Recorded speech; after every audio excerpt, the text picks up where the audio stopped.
tonight is part 2 of Larry Visits, because I kind of missed a couple days because of moving into a new truck. So I thought I'd make it up with doing 2 of them. So hopefully you'll enjoy this one. This one's on Reno, Oklahoma. And I kind of like doing these. I hope you guys do too. So hopefully you guys will leave comments below and let me know if you enjoy them or not, or if there's a town you want me to visit. If it's something I can do, I would definitely try. So let's get into tonight's episode of Larry Visits. El Reno, Oklahoma. It was founded in 1881 and incorporated in 1889. Hopefully the grumpy old trucker's watching this and he'll tell me if I'm right or wrong. I'm not quite sure. Go subscribe to him if you haven't. He's a funny dude. The land was originally belonged to the Cheyenne and Arapaho tribes. In 1874, the U.S. government decided to establish a fort to supervise the area. Not sure why. Couldn't find any information out why. But originally, El Reno was Fort Reno. Today it still houses one of the largest prison in Oklahoma. Just in case someone wanted to know that, there you go. General Philip Sheridan took command of the fort when it was first built. He named it Fort Reno after his friend General Jesse L. Reno. And as of 2020, the population was roughly 16,989 people. Not sure on if they've done 2024s yet, but as of 2020, but it was also a decline from the 4 previous years.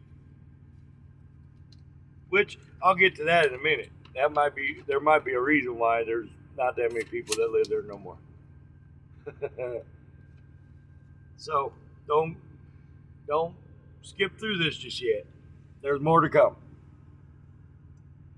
El Reno in Spanish is named reindeer. Who knew? Okay, this is where the story gets interesting. I couldn't find a whole bunch of Civil War stuff, but I don't want to bore you with that. A lot of people know that Oklahoma is famous for tornadoes. For some reason, they like Oklahoma. And May 24th of 2011, there was one that hit El Reno as an EF5. It injured hundreds, and the wind speeds measured up to 295 miles an hour. That's some heavy wind right there. 2 years later, you're seeing a trend here. 2 years later, on May 13th of 2013, it was hit by a record number of tornadoes. And a tornado, that one in particular, which was 2.6 miles wide. Multiple storm chasers were injured in that one. And there was a famous one, the Twist X team, they did not survive it. Which, if I'm not mistaken, that's kind of what the movie Twister was from. Correct me if I'm wrong. The one with Bill Paxton, not this new one. But anyway, I digress. On May 25th, 2019, an EF3 tornado struck El Reno at about 10:32 at night. So not only do we get them at daytime, we get them at nighttime too in Oklahoma. which is not uncommon. I mean, I've lived in Ohio, I've lived in Illinois, and it's not uncommon to not see them at night. That tornado had a width of 75 yards. So that was a big some gun, if you ask me. Let me know if you know of one bigger. I'd like to know. On February 13th through the 17th of 2021, Winter Storm Uri. I don't know if y'all remember that one. It caused extensive damage to El Reno and surrounding areas, with a record of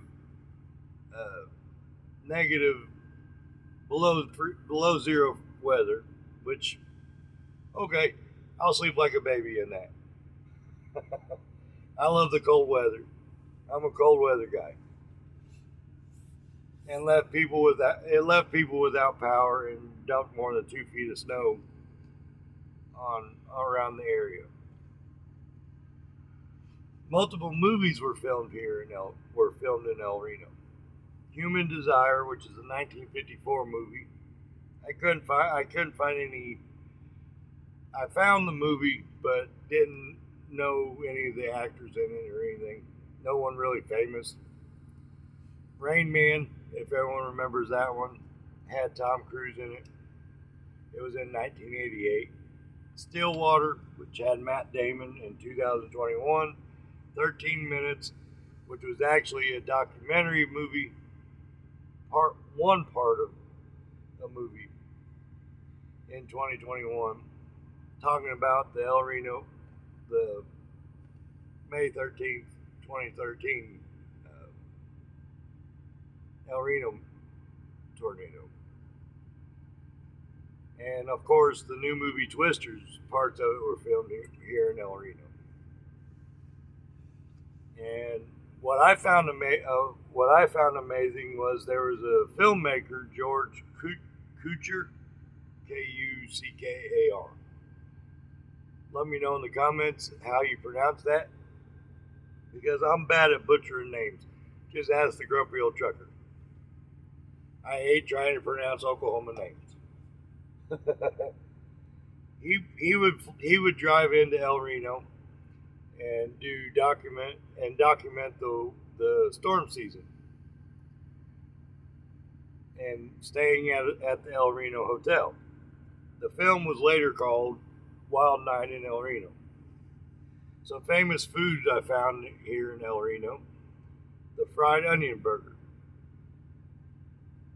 It was invented in 1922, and it fed the railroad strike workers of 1922.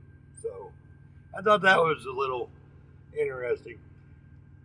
So I hope you guys enjoyed this video.